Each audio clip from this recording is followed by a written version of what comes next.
World class vegetable market welcome you. Oddanchatram மார்க்கெட்டில் சின்ன வெங்காயம் பார்த்தீங்கன்னா ஒரு 60 மூட்டைக்கு மேலே இருக்குது. இதனுடைய விலை நிலவரம் பார்த்தீங்கன்னா நல்லா பெஸ்ட்டு நம்பர் 1. மார்க்கெட் விலை பார்த்தீங்கன்னா கிலோ ஒன்றுக்கு 55 ரூபா மார்க்கெட் விலை வச்சுருக்காங்க. காயை பொறுத்த மட்டும் பார்த்தீங்கன்னா நல்லா கலர் இருக்குது, நல்லா உருட்டு.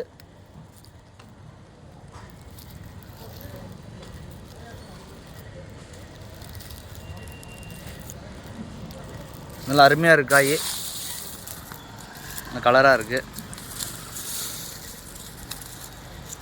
வேணும் அப்படிங்கிறவங்க மறக்காமல் காண்டாக்ட் பண்ணுங்கள். காலையில் 6 மணிக்கு நீங்கள் மார்க்கெட்டில் இருக்கணும். 6 மணிக்கு நீங்கள் மார்க்கெட்டில் இருந்தீங்கன்னா இந்த மாதிரி காய் வாங்கிக்கலாம். நல்லா இருக்குது, காய் அருமையாக இருக்குது. நீங்கள் நினைக்கல ஏழை முடிஞ்ச பின்னாடி காய் கிடைக்காதா அப்படின்னு நிறைய நண்பர்கள் கேட்டீங்க. ஏழை முடிஞ்ச பின்னாடியும் எல்லா கடையும் இதே போல் லைனாக அடுக்கி வச்சுருப்பாங்க. நமக்கு எந்த அளவுக்கு தேவையோ அந்த அளவுக்கு வாங்கிக்கலாம். நம்ம எடுக்கிற காய் ஏலத்தில் என்ன விலை போச்சோ அந்த விலை வச்சு கொடுத்து நம்ம பணம் கொடுத்து வாங்கிக்கலாம். எல்லாமே best. First time market visit பண்ணுறவங்க காலையில் 6 மணினா நீங்கள் மார்க்கெட் வரணும். அப்போ தான் அதனுடைய விலை நிலவரம் தெரிஞ்சுக்கலாம். ஏலம் விடும்போதும் காயோடைய தரம் எப்படி இருக்குது. விவசாயிகளும் காய் கொண்டு வருவாங்க ஒட்டந்தம் மார்க்கெட்டுக்கு. முதல் முறையாக வர்றவங்களும் சரி, ஆல்ரெடி வந்தவங்களுக்கு தெரியும். முதல் முறையாக புதுசாக கொண்டு வரீங்கன்னா காய் வந்து காலையில் சரியாக 6 மணி 5:45 மார்க்கெட்டில் இருக்கணும். அப்போ உங்களுக்கு காயினுடைய தரம் எல்லாமே நீங்கள் பார்த்து தெரிஞ்சுக்கலாம்.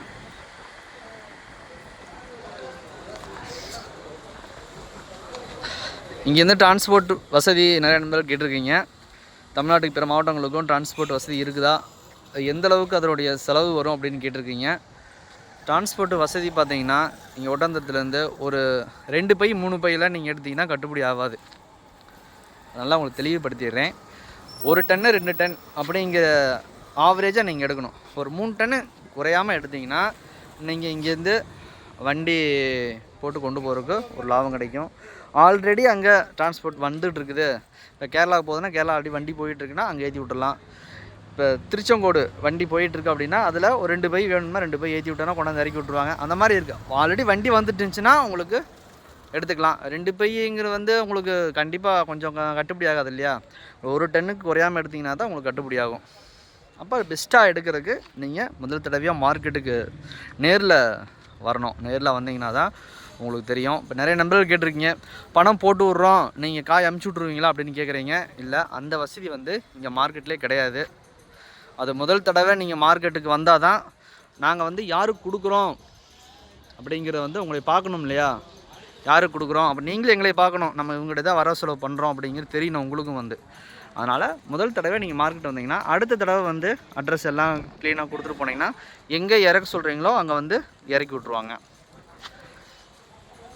விவசாயிகளும் சரி, வியாபாரிகளும் சரி, முதல் தடவை வர்றாங்க மார்க்கெட்டுக்கு விசிட் பண்ணுங்கள். சனிக்கிழமை வந்து விடுமுறை. மற்ற நாட்களில் காலையில் 6 மணிலேருந்து இரவு 1 மணி வரைக்கும் மார்க்கெட்டுடைய செயல்பாடுகள் இருக்கும். இரவு 9 மணியோட ஏல நிலவரம் எல்லாமே முடிஞ்சு பேக்கிங் பண்ணி லாரி லோடு ஏற்றி வெளியில் போகிறதுக்கு நைட்டு 1 மணி ஆகும். All friends, thank you visit. மறக்காமல் சப்ஸ்கிரைப் பண்ணுங்கள், நண்பர்களுக்கு ஷேர் பண்ணுங்கள், பெல் ஐக்கானை கிளிக் பண்ணுங்கள். நாங்கள் போடுற ஒவ்வொரு வீடியோவும் உங்களுக்கு நோட்டிஃபிகேஷன் வரும். All friends, thank you visit.